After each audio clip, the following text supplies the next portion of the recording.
Buenas tardes a todos. Espero que el audio a todos nos funcione perfectamente. Va a dar comienzo este seminario web que trata de la cadena de suministros tras este virus, ¿no? Este coronavirus. Los objetivos de la sesión son el analizar la cadena de suministro del futuro, conocer las claves para favorecer la transición a esta nueva cadena de suministro y abordar el modelo Fourth Party Logistics o 4PL de externalización logística. Con nosotros, y seguro que ya estáis impacientes de conocer todas las claves que nos va a aportar la CEO de Deal Logistics Consulting, Yolanda Bautista. Un placer. Por mi parte, Nuria Gámez de Ifedes, encantada de participar con Yolanda. Bien, Yolanda, ¿qué tal? ¿Se me oye? ¿Has activado o...? Sí, perfecto, Yolanda, adelante. Vale, muy bien. Muchas gracias a todos los que vais a compartir este rato conmigo. Yo, como muchos de vosotros, imagino, llevamos encerrados varios meses, al menos no saliendo tanto como antes a nivel particular, por supuesto, pero también a nivel profesional. Se han cortado todos aquellos foros donde teníamos la oportunidad de cambiar opiniones, de aprender cosas unos de otros. A mí me han venido muy bien webinars a los que he asistido como oyente y bueno, quería poner mi granito de arena y compartir con aquellos de vosotros que os habéis conectado algunas reflexiones que he hecho sobre la cadena de suministros. La cadena de suministros, yo en este momento, como os ha comentado Nuria, soy CEO en Deal Logistics Consulting, que es una empresa de consultoría, pero llevo 30 años dedicada a la cadena de suministro. Soy ingeniero y he tenido, bueno, pues la oportunidad de dirigir cadenas de suministro completas en entornos multinacionales y he tenido aproximaciones también a este concepto desde distintas áreas, desde la docencia como profesor universitario, desde la investigación y ahora también desde la consultoría, o sea que he visto la evolución de este concepto prácticamente porque nació por los años 80 y pasamos de la logística, ¿no? Que era lo que se venía. De hecho, mi primer puesto era el manager de logística, no había cadena de suministro todavía y después, como todos sabéis, pues la función trató de ser más transversal, integrando departamentos de la empresa como compras y aprovisionamiento, incluso mandando tentáculos a las áreas de I+D, conexiones con comercial, con clientes, digamos que una visión mucho más extensa de este concepto que fue el de cadena de suministros. Yo voy a hablar de este concepto en el que, bueno, no sé si sé mucho o poco, pero es lo que llevo haciendo toda la vida y quería empezar por el final. Esta slide resume un poco la visión que tenía. Esta visión en muchos aspectos permanece, pero hay algunos que tras el COVID pues han variado ligeramente o algunos que se han acelerado. En esta slide veis dos cadenas, ¿no? La cadena de suministro está toda enrollada. Yo he asistido a cadenas de suministro de este estilo en la época de la globalización, en la que, bueno, hemos estado más de 20 años o 25 todas las compañías globalizándonos desde menos a más, porque el que ya tiene un proveedor externo o el que exporta por cualquier cosa es global, pero sobre todo las grandes multinacionales pues han construido redes muy complejas en las que pasaban cosas como, por ejemplo, se hacía la especialización de las fábricas y yo en Valencia, por ejemplo, tenía una fábrica que producía una mercancía que se mandaba a Holanda, que era un almacén central, porque también llegó la globalización en los almacenes, había que tener muy poco stock y para eso ya sabéis que es mucho mejor centralizar, y después de llegar a Holanda pues volví a España para cubrir el mercado español. Estas cosas pasaban en estos y pasan todavía en estos entornos multinacionales. Ahora yo creo que las cadenas, por tres motivos fundamentales, más que cadenas deberían casi llamarse tuberías, aunque no sé si vamos a cambiar hoy el concepto, lleva desde los años 80, pues lleva ya unos cuantos años, pero yo creo que es el momento de que se parezcan más a una tubería que a una cadena por varias cosas. La primera, porque esto que llevamos oyendo tantos años de hay que focalizarse en el cliente, incluso, bueno, yo recuerdo que tenía un compañero que cuando entraba a una reunión y decía, pasaban más de 2 o 3 minutos sin decir la palabra cliente, se levantaba y se marchaba. Focalizarse en el cliente está muy bien, pero yo creo que ya estamos un paso más allá. Ahora los clientes estiran de nosotros, tienen más poder que nunca, tienen acceso a muchos canales, a un surtido infinito y bueno, casi que hay que seguir sus deseos, hay que tratar de adivinar qué quieren. Estamos más que focalizados en el cliente, yo creo que totalmente estirados por los clientes. Esa es una razón por la que las cadenas han de ser más cortas también, porque hay que reaccionar de una manera muy rápida y ser muy ágil. Pero hay otra connotación de la cadena de suministro que creo que es fundamental en la evolución del concepto, que es que bueno, la cadena tiene algo de enganchados unos a otros por obligación, ¿no? No voy a decir peyorativo, pero bueno, no muy positivo. Sabíamos que no lo podíamos hacer todo, sobre todo en estas cadenas tan grandes, y teníamos la obligación de colaborar con otros partners. Pero yo creo que esta necesidad que normalmente era contractual, de relación con otros porque no lo podíamos hacer todo, va a cambiar ahora y se va a tratar más de colaborar, pero una colaboración compartiendo información, ya desarrollaremos un poquito más este concepto. Así que tanto esta nueva visión colaborativa como la necesidad de hacer cadenas menos complejas, que lleguen antes al cliente, y el hecho de que los clientes estiran de nosotros cambia un poco la visión de la cadena de suministro que teníamos antes y de la que tenemos ahora. Hay una cosa que sí que ya ha quedado bastante manifiesta. Yo ahora en la consultoría, bueno, pues todavía veo empresas que no lo tienen tan claro, pero cada vez más. Y en la última década, yo diría, tenemos ejemplos clarísimos que han puesto de manifiesto que la gestión de la cadena de suministro es un elemento estratégico y a veces un elemento diferenciador. Tiene que formar parte de la estrategia de la organización. No es que sea una estrategia determinada, no hay fórmulas mágicas, pero es importante que la cadena de suministro forme parte de la estrategia de la organización. Tenemos ejemplos clarísimos como Zara, que ha hecho de su cadena de suministro uno de sus grandes puntos fuertes, o incluso Amazon, que todos conocemos, pues entró en el mundo con Amazon Fulfillment no hace mucho. En España, pues el primer almacén, el de Madrid, pues de San Fernando, no creo ni que tenga 5 años, el de Barcelona tendrá 1, está en plena expansión, incluso esta división logística no es demasiado antigua. Ellos optaron por que dentro de su estrategia, bueno, y tendrán unas estrategias mucho más complejas relacionadas con datos en la nube, con poder, con comunicación y con muchas otras cosas, pero entendieron que dar solución a esta logística y llegar antes que nadie les aportaba una ventaja competitiva. Así tenemos ejemplos pues, como IKEA y como otros grandes ejemplos en los que yo creo que queda de manifiesto que el diseño y la gestión de la cadena de suministro no es algo que hay que hacer, es un mal que hay que resolver, sino que es un elemento estratégico de la organización.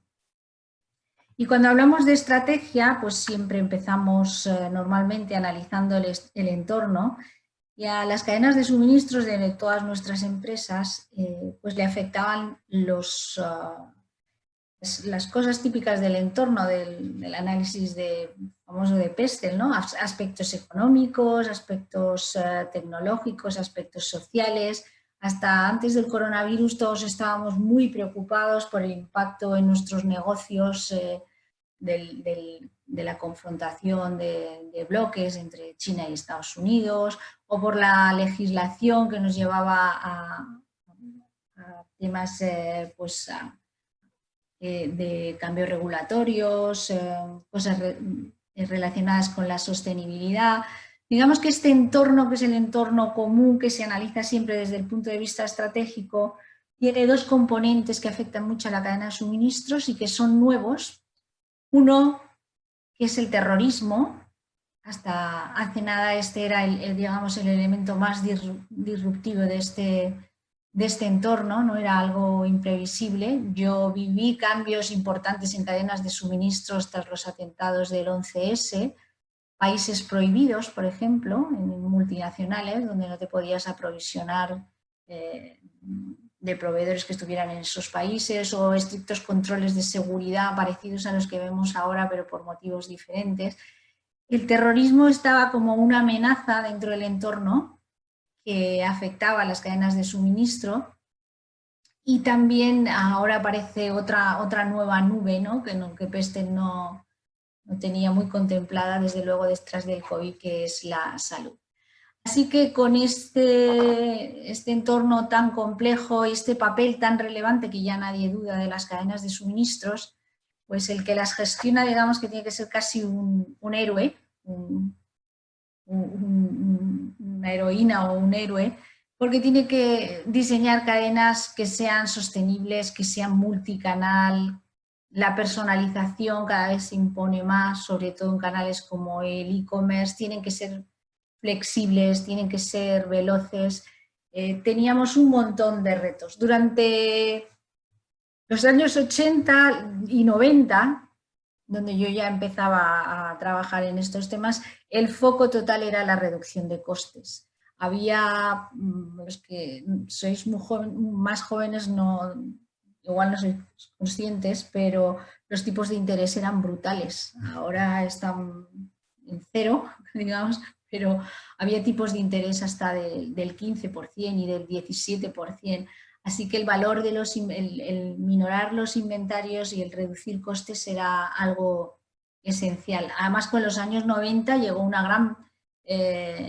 los volúmenes, llegaron los grandes volúmenes con los mercados de consumo muy desarrollados ya. Pero a partir de ese momento hay cosas que importan más, como vemos, como la flexibilidad o la agilidad. A veces son tan importantes como el control de esos costes. Para todos estos retos, obviamente, tenemos herramientas. Hay que saber utilizarlas, pero cada vez han ido apareciendo más herramientas. Hay una base siempre, para mí, que es el conocimiento, es diseñar procesos robustos, tener personal formado. Cada vez esto me alegra, que yo soy ingeniero industrial y desde luego cuando yo estudiaba no había ninguna asignatura, ningún máster, nada relacionado con la cadena de suministros. Ahora hay asignaturas que se llaman logística, hay asignaturas que se llaman cadena de suministro, dirección de operaciones con un conjunto global, máster específicos. Digamos que ya este concepto es lo suficientemente importante como para dedicarle personal muy cualificado. Este diseño y esta cualificación de las personas que manejan la cadena es la parte fundamental, y a partir de ahí, pues en los últimos años ha habido muchos desarrollos, especialmente tecnológicos. Son herramientas muy buenas, sobre todo, por ejemplo, para favorecer la comunicación o la visibilidad en las cadenas de suministros. Temas como la colaboración o como la robotización. Todo eso son herramientas a nuestra disposición para hacer frente a estos retos. Yo quería comentar especialmente la colaboración, porque parece que la tecnología y la robotización no están al alcance de todos. Cada vez la tecnología lo está más, hay muchas aplicaciones de pago por uso y yo creo que hay una gran democratización de la tecnología. Ahora hemos visto cómo, el otro día ya hay 10 millones de personas trabajando en su casa con teletrabajo. Hasta los particulares tienen un acceso a las redes, pues, de un porcentaje elevadísimo en la población, y las compañías también. Yo creo que se está democratizando bastante. La robotización, pues también ha cambiado mucho. Ahora no es que todo el mundo pueda ni deba montar un almacén automático, pero bueno, hay soluciones, digamos, no integrales de gestionar de forma integral un almacén automático, pero sí ciertas áreas que se pueden hacer a través de renting o ciertos elementos móviles que incorporados a los fijos tradicionales favorecen mucho ciertos procesos como los carritos de picking to light o que pueden ir contra estanterías convencionales. Todo esto cada vez está más en las manos de muchas de las empresas de nuestro tejido empresarial y será uno de los detonantes para que las empresas dejen de montar estas cadenas tan complejas intentando llevar a actividades de mucha mano de obra a sitios donde la mano de obra es más barata. Cuanto menos manos de obra sin cualificar se necesite, y más tecnología y más robotización, pues la diferencia entre tener una fábrica aquí o tenerla en Asia pues será menor. Pero hay un concepto que es la colaboración, que no se trata de inversión, es un gran cambio cultural y yo creo que es fundamental. Es uno de los grandes cambios que van a ayudar a resolver muchos de los problemas de suministro. Hay ya muchos casos de éxito en colaboración vertical, sobre todo pues, liderados por grandes empresas, o por lo menos estas son las que sacan a la luz su experiencia, aunque seguramente también pequeñas empresas han hecho este tipo de relaciones.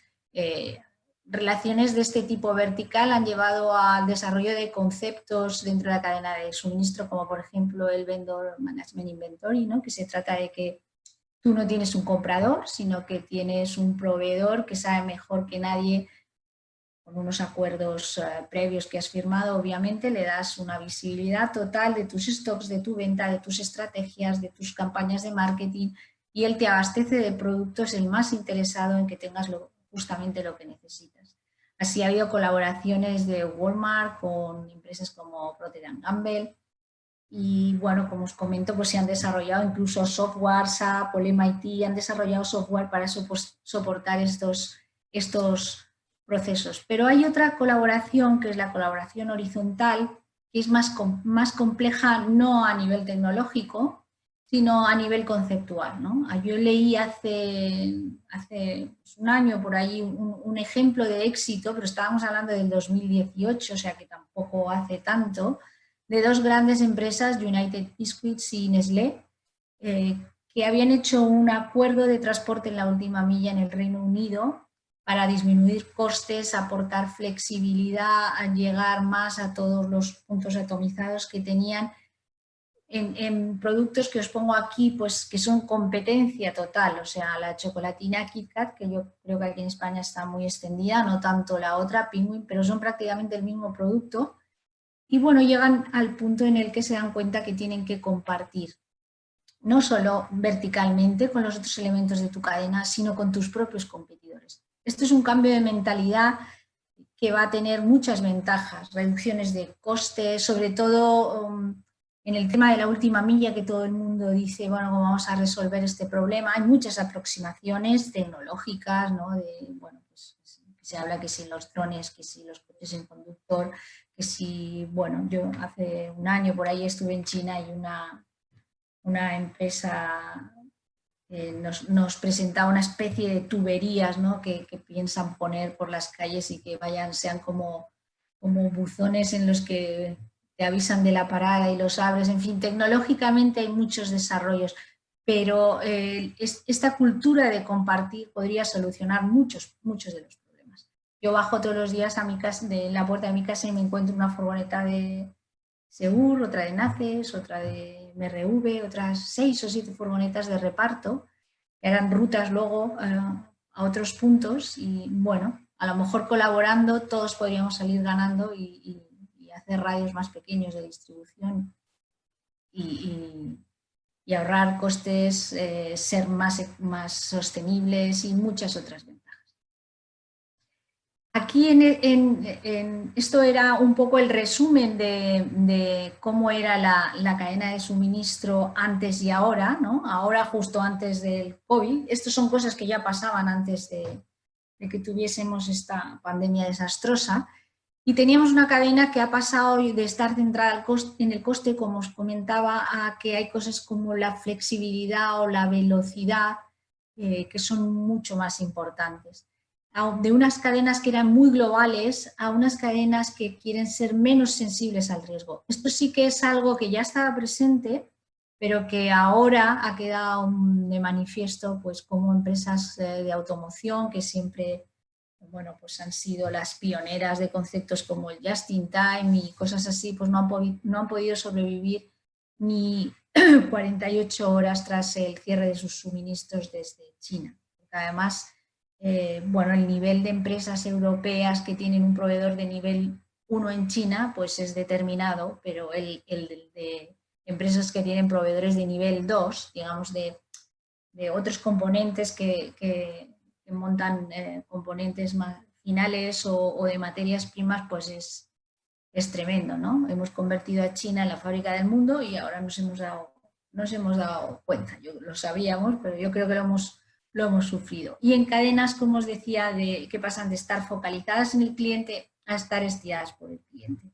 Y por último, ya estábamos viendo esta necesidad de pasar de la coordinación, de la obligación de relacionarnos, a la colaboración, que son cosas muy diferentes. La colaboración tiene enormes ventajas. Y bueno, hay ejemplos, pero hay que seguir apostando por esas vías de colaboración, tanto horizontal como vertical. Y tras, en la lucha, ¿qué ha pasado en la lucha contra el COVID? Pues yo creo que lo primero que, por lo menos desde mi punto de vista, lo primero es que uno de los 3 pilares para la lucha contra la pandemia ha sido la gestión de las cadenas de suministro.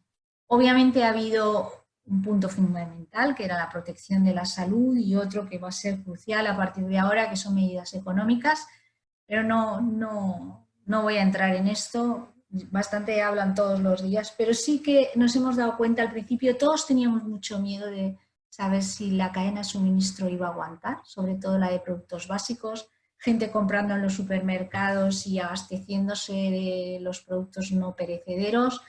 Luego ya pasamos a consumir harina, creo, porque nos aburríamos, nos dio por la repostería y finalmente volvemos a nuestros orígenes y compramos cerveza, porque no nos dejaban salir, ¿no? Pero bueno, realmente al principio hubo una gran preocupación por si la cadena iba a aguantar, y la buena noticia es que sí, que ha aguantado, y que se ha visto que, bueno, que las cadenas de suministros tienen un montón de colaboradores, desde, bueno, pues los transitarios, las compañías navieras, los consignatarios, las empresas de transporte, los operadores logísticos, que han tenido un papel fundamental tanto en dar espacio a stocks que se han acumulado, como en proveer de servicios de externalización o adicionales a empresas que han tenido unas puntas de demanda brutales, como las de, bueno, pues empresas que hacían productos de limpieza, o nosotros tenemos clientes que han externalizado la función con un operador logístico al que pertenecemos como grupo, y bueno, ha habido necesidades de todo tipo. Digamos que los operadores los han vuelto un poco del revés, pero toda la cadena ha resistido bastante bien. A la vez que yo creo se le han visto algunas de sus grandes debilidades. Yo recuerdo cuando todo esto empezó y iba a empresas que tenían sus proveedores básicamente en China, y les preguntaba, acababa de pasar el año nuevo chino y todos estamos acostumbrados a que eso es un tiempo de parón, y cuando les empezaba a oírse esto del corte, los cierres de fronteras, cuando les preguntaba sobre las consecuencias no tenían nada muy claro. No tenían una clara visibilidad de su cadena de suministro, por supuesto no tenían un mapping de sus proveedores ni del proveedor de sus proveedores. Sabían que iban a tener algún problema, pero la inmensa mayoría, por ejemplo, de las que estaban en el entorno, incluso a Ford, que compartí un webinar de estos con un compañero que trabaja en Ford, y le pregunté y me dijo, sí, por supuesto nosotros tenemos un mapping de proveedores, pero bueno, de proveedores de primer nivel. El proveedor de tu proveedor ya no sabes quién es y no sabes cómo te va a afectar, y no sabes el nivel de información que tienes con esos proveedores. Digamos que esta parte de falta de visibilidad y de falta de un mapa claro de proveedores fue una de las cosas que se han visto como debilidad. Otra gran debilidad ha sido pues cadenas enormes, ¿no? Muy complejas, con los puntos de abastecimiento y de producción muy lejos de los puntos de consumo. Pero no quiero yo asimilar esto a una guerra, ¿no? El COVID. Yo creo que dentro de la enorme gravedad es mejor que nos hayan pedido quedarnos en casa que nos hayan pedido salir a la guerra. Pero bueno, hay gente que lo ha asimilado. La verdad es que había situaciones para los que hemos tenido la fortuna de no vivir ninguna guerra, sino de verla o de leerla, verla en la televisión, en las películas o leerla en libros. Sí que esas calles desiertas, todo cerrado, todo da una extraña sensación que algunos han asimilado.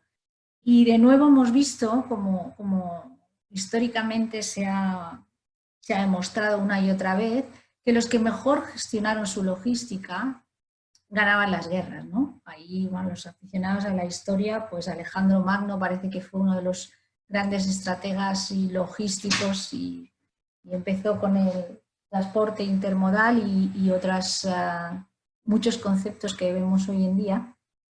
Pero esta idea de que la gestión de la cadena de suministro ha hecho ganar la guerra, yo creo que se ha repetido y que, bueno, podemos estar satisfechos del comportamiento, pero tenemos que mejorar esas debilidades que han surgido. ¿Y a partir de ahora qué? ¿No? Esto es lo que...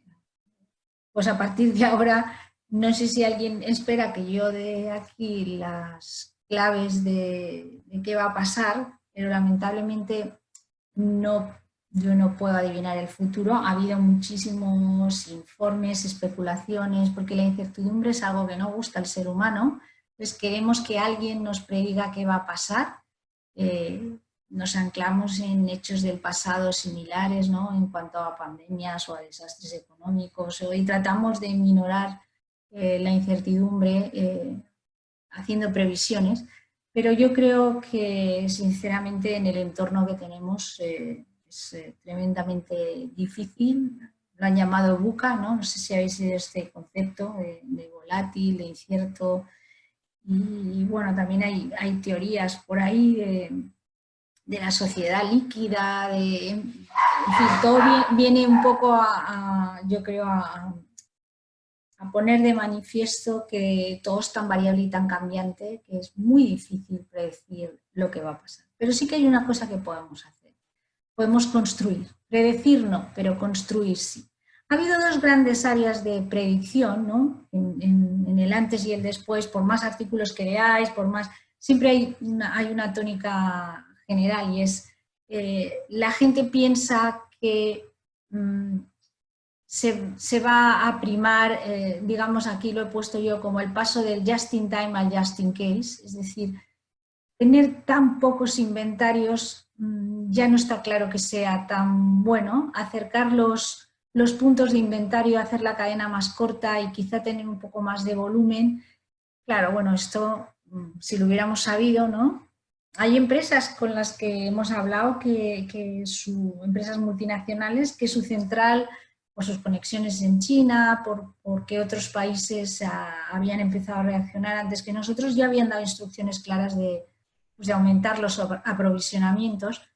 Pero bueno, esta parece que es una de las grandes líneas. Yo diría que ni una cosa ni la otra. O sea, hemos hecho un gran esfuerzo por reducir inventarios y no es que el inventario sea algo malo en sí, yo no lo veo tan malo. El problema es que los inventarios acaban muchas veces en obsolescencia cuando la demanda es muy impredecible o cuando no sabemos hacer un buen ejercicio de la demanda. Yo creo que hay que apostar más por mejorar esa calidad del inventario, no tanto por disminuirlo, intentar generar menos obsolescencia y no acabar con menos stock de productos que sabemos que tienen una salida. Yo recuerdo un momento de mi carrera profesional en el que, bueno, teníamos que cumplir unos KPIs en un entorno multinacional, habíamos cometido unos errores previsión de un producto que era muy de moda, teníamos unos grandes stocks y como no podíamos pasar en nuestros KPIs de ciertos porcentajes de stock versus ventas, pues se nos cortó, digamos, un poco el abastecimiento y perdimos otras oportunidades, porque sí es verdad que, bueno, habíamos generado obsolescencia. Pero es una de las cosas que estamos viendo, que yo creo que no será ni uno ni lo otro, sino mucho más hincapié en procesos de planificación de la demanda y en stocks saludables. Sí, a lo mejor en cadenas menos complejas, pero no creo que pasemos de la noche a la mañana a acercar todos nuestros centros de producción y nuestros almacenes. Es un camino, llevamos avanzando durante 30 años. Sí, bien es verdad que parece que la tendencia es que los gobiernos se están volviendo más proteccionistas, los individuos también son más individualistas y los gobiernos hacen lo mismo, ¿no? Forzar barreras, tratar de poner aranceles y, bueno, estas son cosas que lo pueden acelerar, pero en cualquier caso yo no creo, o a gente que no haya llegado al modelo este de externalización en países de bajo coste y que lo estuviese pensando, supongo que en este momento se lo replanteará, pero desmontarlo solo no va a ser una cosa rápida. Sí que hay otra idea que yo creo que tiene más fuerza, que es la de la gestión de la cadena de suministro desde el punto de vista del risk management. Aquí la idea principal para mí es que hay una base, o sea, la gestión de riesgos va de dentro de la empresa hacia afuera. Ya sabemos que hay riesgos conocidos y riesgos desconocidos, pero hay unos deberes internos que es tener unos procesos robustos, focalizarnos en mejores previsiones de la demanda, proyectos transversales de colaboración dentro de la organización. Parece mentira, pero a veces ni siquiera existe dentro de la organización colaboración entre departamentos de producción, marketing, ventas, proyectos, Sales Operation Planning, que es el concepto global. Estos deberes tienen que estar hechos. Cuadros de mando que nos permitan conocer cuál es el máximo de nuestras capacidades, cuál es nuestra productividad, cuáles son nuestros puntos débiles. Todo es esta parte en la que, bueno, se han focalizado distintas filosofías como Lean Management o teorías de la calidad total. Al final, generar poco desperdicio y ser muy productivos internamente, tener un fuerte control y un control también de la demanda de nuestros clientes es unos deberes que ya tenemos que tener todos hechos. Pero tenemos que poner las miras un poco más allá. El Risk Management es un concepto más amplio que controla lo que pasa dentro de tu organización, tu relación con los proveedores, y ahí entra el concepto que hablábamos antes de colaboración, el mapping de proveedores, muy importante, y a partir de ahí pues está claro que, bueno, no siempre sabéis que hay planes de contingencia y planes de mitigación, ¿no? Los planes de contingencia son cuando algo ya ha sucedido y bueno, quizá en cosas tan imprevisibles como esto hay que trabajar más en planes de contingencia que de mitigación, porque no sabes esto cuándo va a aparecer. Pero de alguna manera hay que tener en mente que hay riesgos externos, no todos los podemos controlar, pero sí que podemos tener ciertos planes que al final nos hagan sufrir un poco menos, aunque las cosas incontrolables como estas pues, son muy difíciles de gestionar. Con esto, mi conclusión es que tenemos 3 grandes líneas de actuación a mejorar las cadenas de suministro. La primera es una línea de actuación interna, pues temas como pues, tu clasificación de proveedores, tu proveedor, el proveedor de tu proveedor, cuánto porcentaje te sirve a ti, alternativas, productos sustitutivos, no tener que ponernos a buscar en el momento en el que nos falla nuestro proveedor qué otras alternativas tenemos. No tener que darnos cuenta en ese momento de que, bueno, nos lo habíamos jugado todo a una sola carta. Vale la pena hacer ejercicios más o menos profundos dependiendo de la organización. El desarrollo de la omnicanalidad, hemos visto que estaba ya bastante presente en las empresas, pero en algunas era un tímido ejercicio de tengo que estar en Internet porque si no, no existo, pero no era una clara estrategia de una posición multicanal. Y aquí ha habido un antes y un después. Nosotros hemos visto, colaboramos con otra empresa del grupo en una herramienta muy, muy útil para el e-commerce y su trazabilidad, y hemos visto clientes de la gran distribución que trabajaban con nosotros que estaban ya muy preparados y que, bueno, obviamente han tenido un gran revés en las tiendas con el cierre de los establecimientos físicos, que era uno de sus canales fundamentales, pero han podido llegar al cliente y han multiplicado por 100 las ventas online. Ha sido el caso de IKEA o de Bricomar, que son clientes nuestros. Y hay otros que no estaban preparados y bueno, pues a partir de ahora yo creo que ya no lo van a dejar para después. Y bueno, procesos internos como los que os comentaba antes, cuadros de mandos, análisis de costes, tecnología, pero previo un buen análisis de procesos y de qué necesitamos. Todo esto son actuaciones internas que tenemos que hacer ya, porque cuanto más débiles nos pillan cosas como esta, más tardamos en reaccionar y más riesgo tenemos de desaparecer. Y bueno, pues medidas de gestión un poquito más allá, de monitorizar a nuestros proveedores, no solo a nuestros competidores, que hasta ahora eso era bastante claro en los planes estratégicos, ¿no? También a nuestros proveedores y empezar a entablar con ellos una relación diferente que puede optimizar, como hemos visto antes, muchos aspectos de la cadena de suministro. Y por último, yo creo que va a haber cosas en las que obviamente hace falta una intervención gubernamental. Yo he oído también mucho en estos días pues, que el transporte vía ferrocarril debería impulsarse. Es mucho mejor que el de camión en momentos como este o que el del avión. Pero claro, para eso hacen falta infraestructuras, corredores, hace falta que también se invierta en tecnologías, en estamentos como las aduanas, ¿no? Hemos visto cómo se paralizaban o cómo pues circuitos rojos, no sé si sabéis lo que son, pero son revisiones de productos porque las aduanas también tienen el papel de no solo de recaudar dinero, sino de protegernos, de proteger la salud y la seguridad y con las mercancías que entran. Y bueno, pues no se podían hacer esas inspecciones físicas. Hay mucha parte de tecnología que dentro de este área que se puede aplicar. La eliminación de aranceles lo hemos visto ahora para favorecer pues, productos de primera necesidad. Y bueno, hace falta desde luego que haya un propósito desde organismos gubernamentales de mejorar las cadenas de suministro, de hacerlas sostenibles en colaboración con las empresas y con el tejido industrial.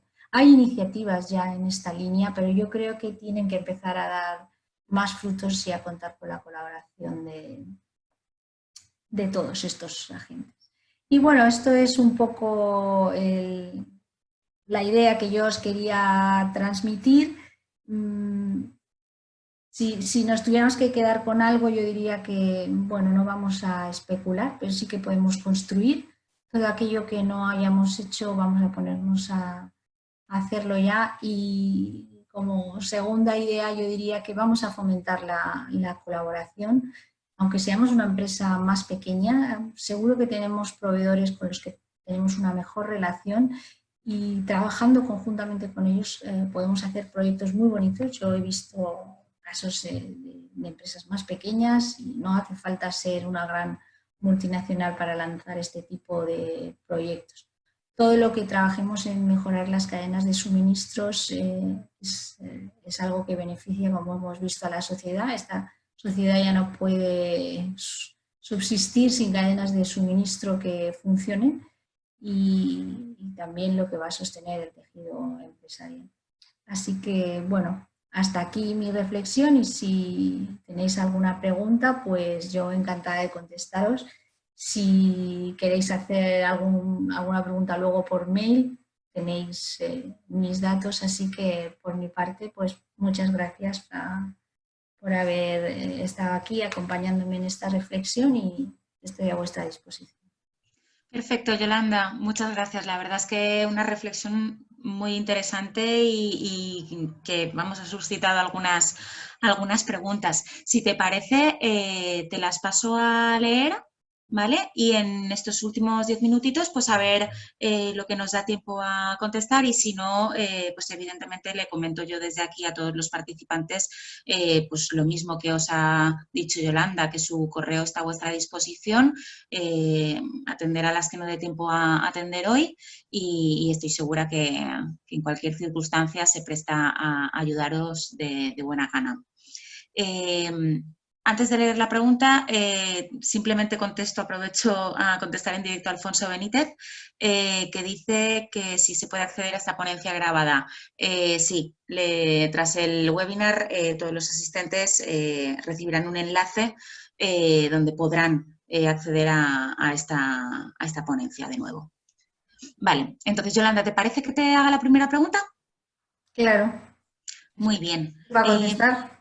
Sí, mira, nos preguntaban por aquí el tema de que la omnicanalidad en la cadena de suministro ha venido para quedarse y que por lo tanto será necesaria la renovación de las empresas de manera digital y tecnológica. Concretamente la pregunta es si tienes conocimiento de algún tipo de apuesta por parte del Estado para apoyar esta transformación.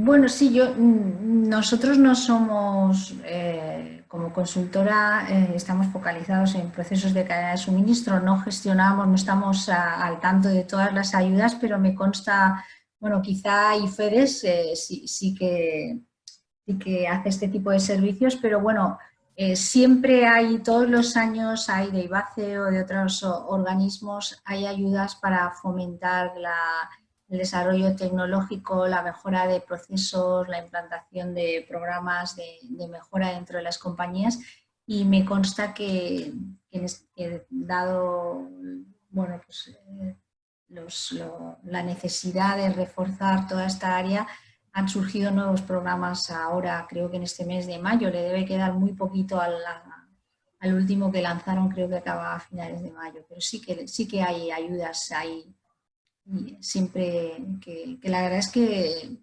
son importantes a nivel económico y que pueden empujar dentro de la organización, dar ese empujoncito que hace falta a veces, porque no siempre se tiene tan claro en este tipo de proyectos el retorno de la inversión, que lo hay, siempre lo hay. Vale, perfecto. Mira, otra pregunta es ¿qué tipo de medidas debemos poner en marcha para tener el conocimiento necesario de nuestros proveedores?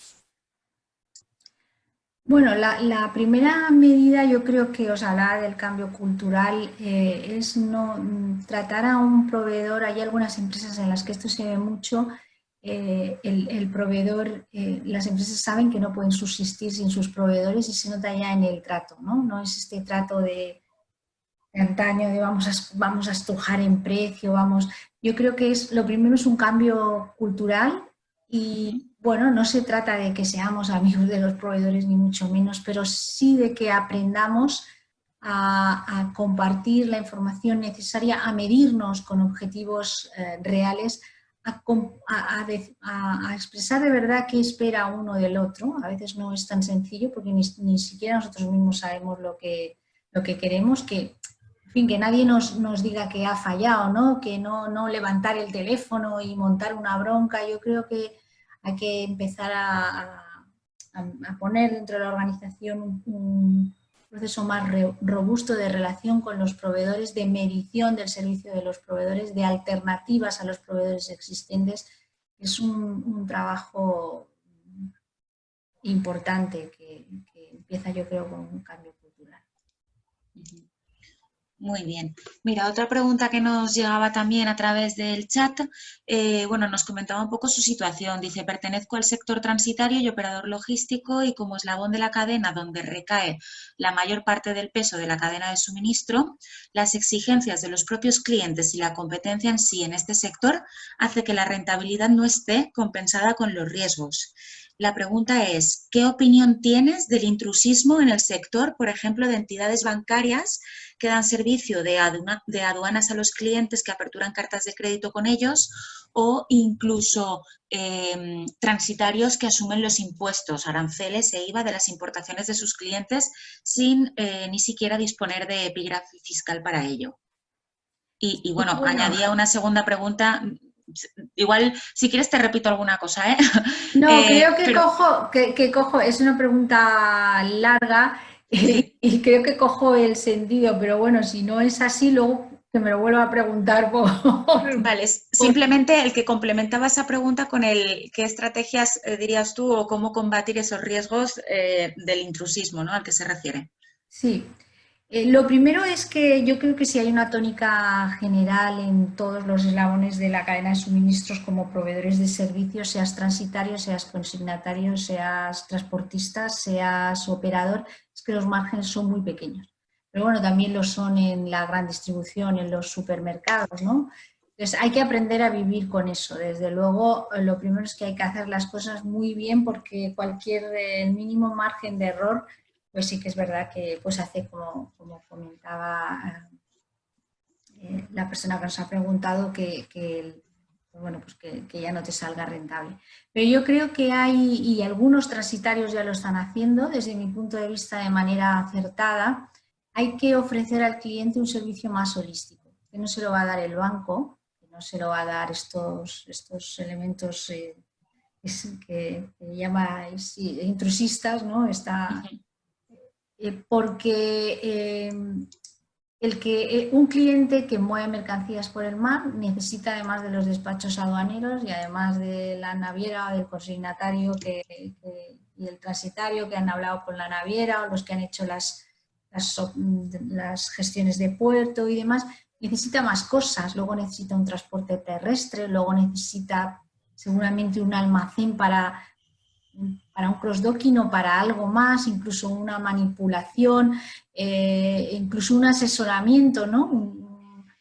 Es un poco la evolución de los operadores logísticos que empezaron moviendo cajas y moviendo camiones, aportando lo que llaman soluciones 4PL, que son pues, casi partners estratégicos que acompañan a una organización en toda el área de la cadena de suministro. Yo creo que una de las grandes ventajas es relacionarse, colaborar, porque no hace falta hacer un desarrollo orgánico de todo, pero quizá colaborar con otros elementos de la cadena, vuelvo a insistir en esta idea, y ofrecer un servicio holístico a los clientes. Y a veces, bueno, todos sabemos que hay operaciones que dejan más dinero, otras que dejan menos, pero dar un servicio integral normalmente tiene una ventaja añadida que puede atraer a los clientes. Hay, pues, no sé, hay empresas como DHL que sabemos que tienen, han querido dar un paso, ¿no? Como no solo en forwarding, sino pues, tenemos DHL Supply Chain, tenemos una red más compleja, un servicio más completo, que empezó por el aéreo y el marítimo y se está complementando y hay muchas iniciativas en este campo. Yo no soy un experto de este sector, pero yo creo que es una vía. Muy bien. Abordamos otra pregunta que nos hacía llegar Elena. Dice, buenas tardes, me gustaría saber, por favor, la importancia que se está otorgando a la tecnología blockchain en la cadena de suministro actualmente, así como a los cambios de idiosincrasia debidos a los factores impredecibles como el COVID-19, los cuales pueden cambiar nuestra forma de relacionarnos. Bueno, en cuanto a la primera pregunta, yo todavía no conozco aplicaciones. Está claro que los grandes, ¿no? Los bancos, las grandes empresas se han posicionado en organizaciones que tienen la tecnología blockchain porque vaya hacia donde vayan, por si acaso yo creo, pues quieren estar dentro, ¿no? Se ha hablado incluso de que hay, bueno, pues que todas estas figuras dentro de la cadena que firman los acuerdos y de importación, exportación, todas estas documentaciones, que si las cartas de crédito, que si tal, bueno, pues podrían estar sustituidas por esta tecnología que, digamos, refuerza el intercambio de una manera totalmente fiable a lo largo de toda la cadena. Hoy en día creo que no está implementado todavía.